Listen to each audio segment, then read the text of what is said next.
Ladies and gentlemen, boys and girls, welcome back to Sharf Sports Media. And the New York Giants on Sunday, they are going to take on the Carolina Panthers for their home opener. And for the first time since 2016, they are going into week 2 1-0. We have a winning record. We are undefeated at this point as we beat the Tennessee Titans, or at least the Giants beat the Tennessee Titans last week. And going into this game, now, before the season, I thought this was a winnable game on our schedule. I thought this is a game you should win on this schedule. And now you go beat the Titans. Well, with my happiness and my joy being elevated from the win, well, guess what? My expectations are now elevated. There's no reason you are at a home opener against the Carolina Panthers. There's no reason you should lose this game. None. This is a team that you should be better than. This is a team that you should beat sound. I'm not saying 20-point score, but there should be no doubt that this should be a game that you control for most of the time. And there's a couple keys to this game that we'll go over.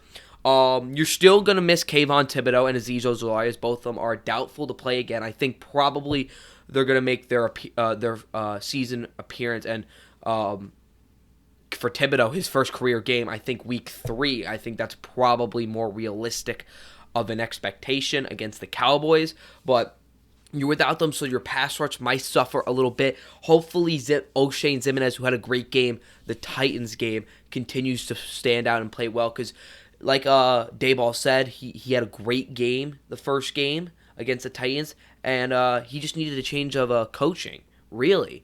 Obviously, under Joe Judge, didn't really get along with him, had some problems. But with Dayball and this coaching staff, he's flourished so far. Only one game, but he's really been important. As without Thibodeau and without Ojulari, our two biggest pass rushers, he gives us another guy who might not be able to get to the quarterback as consistently as you want from a number one pass rusher. But he's not a number one pass rusher. So what he's doing right now is keeping you above water at least. And you're also going to miss, right now, is your second cornerback, Aaron Robinson, as he had to get his appendix taken out, which really does suck. So you're going to have a mix of guys playing CB2, really. But if it had to happen during any week, you know what, week 2 against the Panthers, we'll take it. We'll take it. But the number one key to this game is that when you look at Carolina, they lost to the Browns in week 1 on a game-winning field goal. Cleveland. Hopefully I said Cleveland. They lost to the Browns, Cleveland. Jacoby Brissett led Cleveland Browns 26-24 on a game-winning field goal, as I just said. And the biggest success that the Browns had was they ran the ball down their throats. Nick Chubb, 22 carries, 141 yards for 6.4 yards per carry. Kareem Hunt, 11 carries, 46 yards for 4.2 yards per carry. They had a total of 211 yards on the ground with a 5.6 yards per carry total. That is astounding. And what this also led to was them controlling the clock. And those are two big things on offense that we need to do this game. Saquon Barkley needs to have another big game, and I think he will have another big game because Daboll's just going to feed the beast. Just keep feeding the beast. And that's going to allow you to control the clock. This is a game that you should have more possession than the Carolina Panthers because their defense, they have a couple players like a Brian Burns.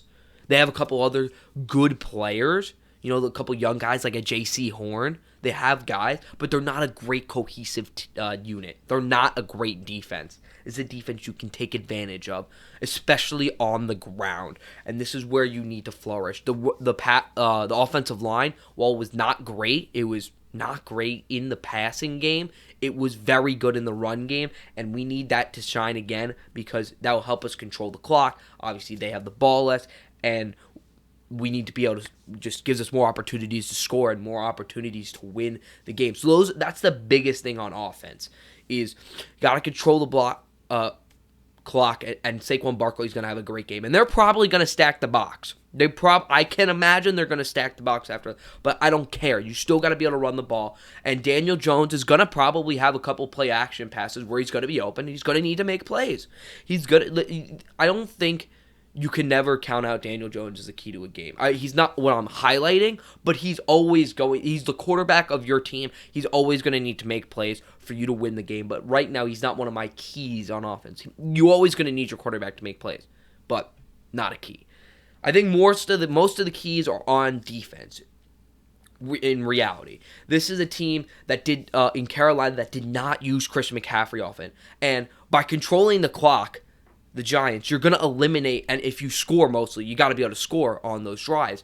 You're going to eliminate Christian McCaffrey running the ball a lot. He only had 10 carries last game. If you can do the same thing that Cleveland did and force them to be behind and not have the ball, they're going to have to throw the ball more, which eliminates their best player.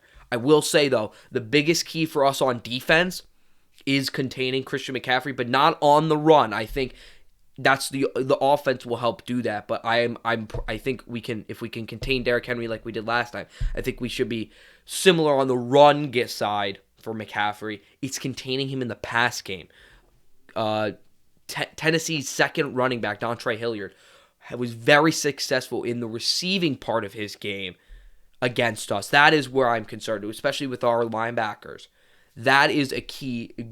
Guarding McCaffrey in the throwing game is where I am most scared of this game. That is where I think if we lose this game, it's going to be on Christian McCaffrey getting passes out of the backfield. Not rushes, passes. So that is where I'm concerned. So we need to make sure we know where Christian McCaffrey is all the time. Always have some help on him. If he's on a linebacker one-on-one, it could be pretty dangerous. So you got to be able to help Christian McCaffrey for wherever he goes. You got to try to limit his touches overall, not just in the backfield as a runner, but as a passer as well. And then it's just the second cornerback. Are you going to step up? Because they have some weapons on this team. DJ Moore and Robbie Anderson are two solid wide receivers. Robbie Anderson had the longest, I believe, reception for a touchdown this past week 1 with Baker Mayfield giving him a moonshot of a pass to really bring Carolina back into this game as they were down 17-7 going into half. And then overall they were down 20-7 going into the fourth quarter. So the second cornerback is going to have a responsibility of a decent wide receiver that he's going to play against. This isn't Tennessee where you're going up against Kyle Phillips or, some other name that you haven't heard of. I understand they have Robert Woods, but he was a non-impact. So these are good wide receivers. So I am quite interested to see how our second cornerback plays. Are we going to be playing a lot of zone or a lot of man? Because Wink loves to get after his quarterback. He loves to get after. He is an aggressive mother, if you know what I mean. Just like Brian Dable, he got balls. So. And I like that about him. And I think that's the fact that our entire team, offense and defense, is going to play aggressive is good, and I like that. But I'm curious to see how they handle that with the second cornerback on whoever really plays it. So those are my 3 keys to the game. It's running the ball and controlling the clock, which will help you score and maintain your offense out on the field, but also limits Christian McCaffrey in the running game. It's limiting Christian McCaffrey in the throwing game, making sure we're not getting beat by him in the passing game, watching the running backs out of the backfield on a shotgun pass, a play action pass, whatever it is. You got to always have your eyes on him and always be prepared, because that's probably that should be the number 1 target for Baker Mayfield. And then number 3 is, who's our second cornerback going to be most of the day, and can he step up and really play some good coverage, whether it be against Robbie Anderson, most likely, or DJ Moore. Could be even a guy like Ian Thomas.